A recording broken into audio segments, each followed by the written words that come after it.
to my first guest. Our first guest in the studio here this morning is Justin Carton, and Justin is from Manor Farm. You're the director of Manor Farm. I'm a project director of Manor Farm. Project director of Manor Farm. I see on your projects there you've got a lovely big chicken there, and the home of Irish chickens since 1775. That's correct. We were originally set up in 1775. The original origin of the company, because there's no records at that date, was that a Carton who was a foreigner, either from Spain or either from France or from Scotland, came over to manage the Duke estate, which is currently Dublin Airport. And as farm manager, one of his functions was to sell produce, surplus produce from the estate into the fruit and vegetable markets. But after a number of years, he fell in love and married an Irish girl, became a Catholic, and was duly turfed out of his job, and as a destitute went into the Dublin markets, where he used to mind other farm managers' horses, and from that realised that the housewives were bringing in chickens to sell, and he saw that he could mind the horses, and if he sold the eggs, it would allow the women to go in and do the shopping, because of course in those days, if you wanted a red ribbon, you had to wait for the red ribbon ship to come in, and all of the women would try and get to the ship as quickly as possible, or to the stores where the ribbons were being sold. So he saw the opportunity of being able to sell the chickens and get a commission for doing that, and that was the origins of the Dublin poultry market. Excellent. So great, and you can see in there a great opportunity. He was a bit of an opportunity. Oh, they're definitely.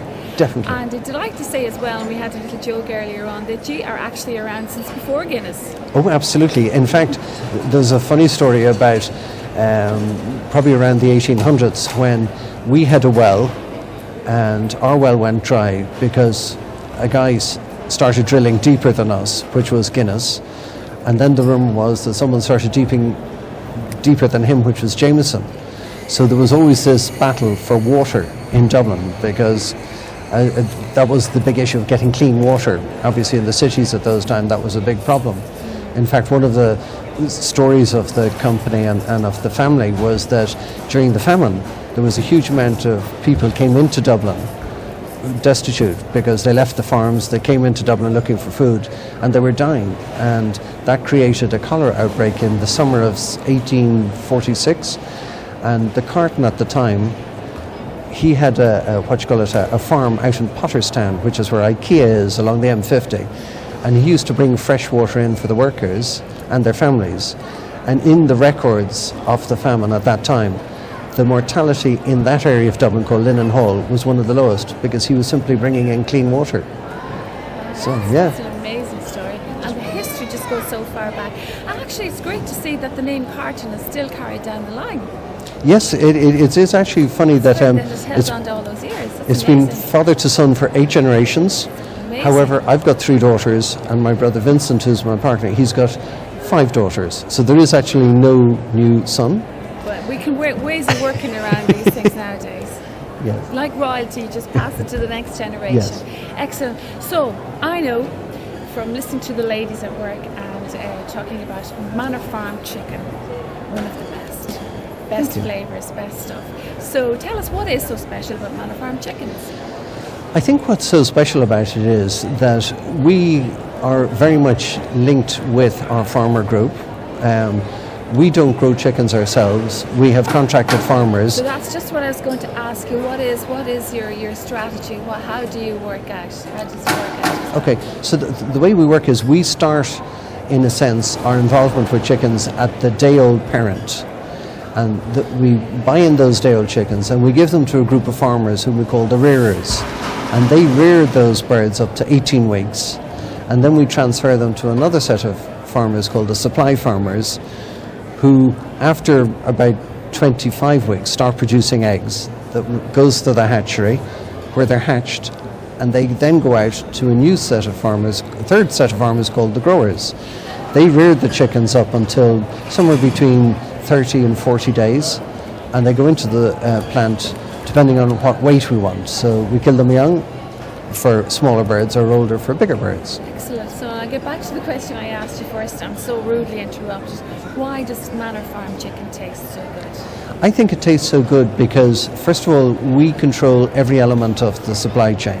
Nothing goes into our chicken that we don't know about. We have our own feed mill, which is unique. There is no other chickens available in Ireland that has its own feed mill. So we control everything that goes into the chicken, and we make sure that the food that goes into the chicken is designed for a good flavoursome chicken. And we also have very professional farmers from this area, from the Cavan Manor areas where most of our farmers are. And these farmers have been growing chickens, maybe 2-3 generations of farmers growing chickens. And they are very conscious of producing quality birds. They are very good at husbandry, making sure the chickens are well and happy and content. And that produces flavoursome chicken. Excellent. Now, to get back to the question of chicken now, to get back to the question of our environment at the moment. There are so many people out there, the beef farmers are in trouble. Yeah. There are so many organisations out there, vegans are taking over the world, you could say, are out there not to eat red meat. So I would say that kind of like improves the demand for chicken, or does it? It does, because the big thing about environmental impact of animals, of any food crop, is what is the real environmental impact. So if you look at the idea of a chicken will consume about 1.5 kilograms of food for every kilogram of flesh. So that's called the food conversion ratio, and that obviously is a measure of environmental impact, about how much food is required for the animal to grow. A pig requires about 4 kilograms of it, and a cow about 12. So first of all, in terms of consumption of food to get a kilogram of weight, exactly. And the other thing about it is that a chicken is a very wholesome meat. It is relying on majority of the produce that goes into feed that goes into a chicken actually comes from Ireland. It's wheat. In fact, one of the things that we have done in terms of sustainability planning is that we have run tests where we have used chicken litter to fertilize fields of wheat, to grow wheat specifically designed for chickens. And we would have done 3-year contracts with farmers, wheat farmers, to achieve that. Now that creates its own little biocycle of where the fertilizer for the wheat is the litter from the chicken, the wheat goes to feed the chicken, the straw goes as the bedding for the chicken, and that becomes the fertilizer. And so it's a lovely little circular. And that has been our tradition, is to try and have this idea. So what Manor Farm and what chicken farmers are doing are putting back into the environment as well. Yeah, giving back. True. What we're trying to do is become more sustainable. Yeah. We have farmers who, for example, grow willows and use the willow in order to burn in as wood chip to heat the houses. We've got farmers who have got heat recovery systems in there. All of this is about working out what is the most sustainable way. Yes. Now, I'm glad to say that I heard Neville Maguire speaking to you earlier. He's going to be using some of your chicken today in some of his dishes. He is. Yes. Chicken is a great food. It's a great food in that you can use it in so many ways. You can use it in a salad, you can use it in your main dish, you can use it in a sandwich. Yeah. You can dress it up any way you want, is what I'm trying to say. True. And the other good thing about it is that it's quick. You can cook a chicken really quickly. So if you wanted to have, you come home in the evening and you need something quick, a fillet can be cooked under half an hour. If you want to do a special meal for a larger family gathering over the weekend, you can do a roast chicken. And the funny thing is, and you can use every part of the chicken through lots of different processes. You have chicken soup, chicken bones, Yes. You can get rid of it in several many ways. End up doing a curry with the leftover That's right. bits. It's a great produce. Now, just a little bit of information on chicken. It seems like I'm very biased in chicken. I love chicken. I don't eat red meat at all myself. It's just from a childhood thing, because of the animals. And I grew up on a farm, and when the pet calves were landing on the table, I said no. Yes. I can't do it. And that was a long time ago. Okay. But anyway, I heard an interesting thing in an interview on the radio the other day, and it said that women who eat chicken, who eat much more red chicken than red meat, lower the risk of breast cancer. Now, there was a fact I heard thrown out on the radio the other day. I think we have to be really careful about making claims for food, because Well, that was there's just a fact. That was just, I don't know if it's fact, but I heard that on the radio. Yeah, no, and you're right, you have to be careful about making I think you have to be very careful about making claims. However, I do know that chicken is a very lean form of protein. We get an awful lot of inquiry from, believe it or not, teams in terms of how can players get enough protein, because they are using up so much protein, but to make sure that it is clean and pure.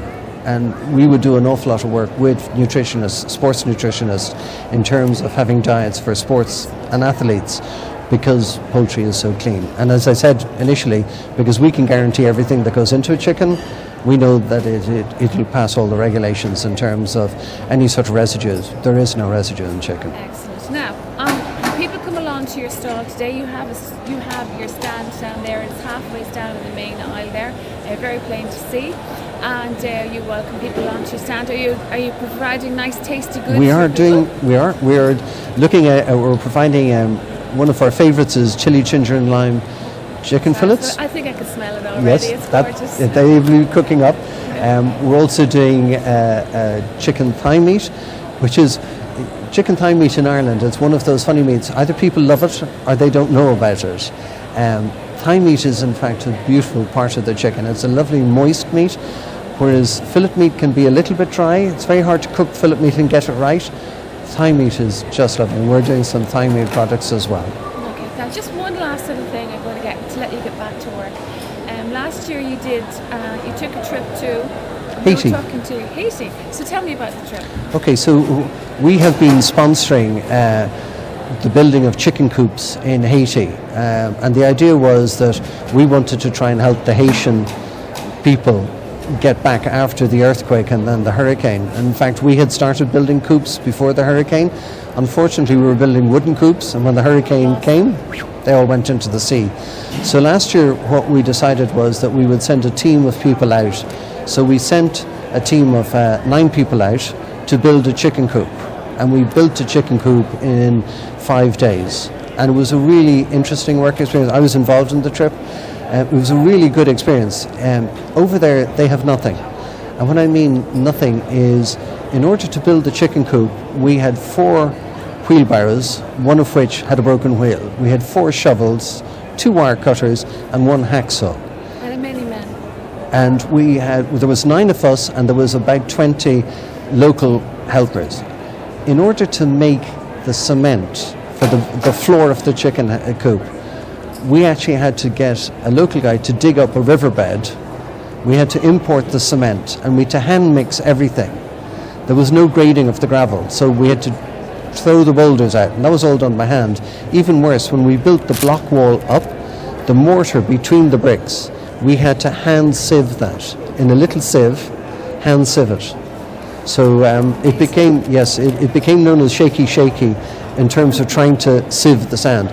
But it is extraordinary how they have nothing. So eventually, how did the project work out? So we ended up building a lovely 1,200 bird coop that produces 1,000 eggs a day. So where do they get the chickens from then? We to import those into Haiti as well, and we to import the feed. And in fact, in 4 weeks' time, I'm heading back out to Haiti. This time we have got 10 people from Ireland. And Manor Farm is part of a Scandinavian group since 2017. And as part of the group, we're sending 5 from Norway and 5 from Denmark as well. So there'll be 20 of us going out. And our hope is to build 1 large coop and 2 smaller coops in, again, 5 days. So it's very hard work, very rewarding, and it's wonderful to see the effect that we have on the community, because not only in the construction phase that it provides work for people, because over there they've no work, but the other thing is it's providing this income. Such a simple thing can help people in Yes. dire need. Absolutely. I know it's not simple getting there and doing the work, getting the coop there, but the simple thing of a chicken coop and rearing their own chickens and That's giving right. them a bit of industry, such a simple thing like that can help them so much. Absolutely. Like it in the area that we're working, which is in South Haiti, they reckon they are short about 300,000 eggs a day. In order to fulfill their objective, that the children of the area would have 1 egg a day, and that would be their total protein consumption. They don't have the eggs. So in trying to produce chicken coops in terms of producing eggs and also broiler meat, because they have no chickens either, the idea is that we can use our expertise to facilitate them doing that. And since we've been over there, we've been sending over backwards and forwards advice on how to grow chickens better, on how to ensure that diseases don't outbreak. All of that experience we're trying to provide to get a sort of an industry up and running. That's a fantastic story, if I may say. Absolutely amazing. Well, it was really fantastic speaking to you, Justin, and great stuff with the great work you're doing. Well done. You're not just a pretty face with a chicken. Thank you very much. Thank you very much for speaking to us on Irish Web.